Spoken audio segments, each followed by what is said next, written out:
I provvedimenti che devono essere presi purtroppo adesso subiranno un forte rallentamento oppure si aspetterà il nuovo governo.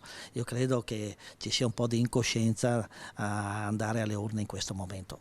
Un governo dimissionario, il voto anticipato all'autunno, molte sfide da affrontare. Il mondo economico segue con attenzione e non senza preoccupazioni l'evolversi della situazione politica.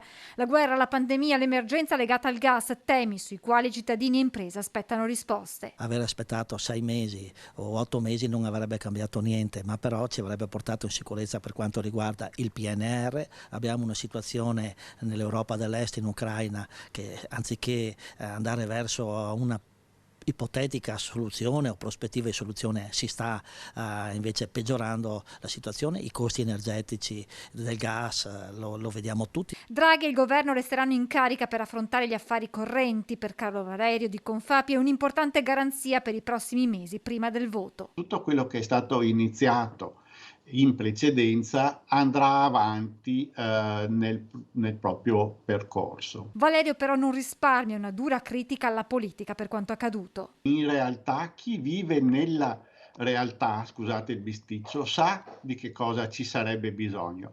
Chi vive in un mondo che è completamente fuori da quello della realtà, che evidentemente è quello nel quale stanno i nostri parlamentari attuali, queste cose non le capisce.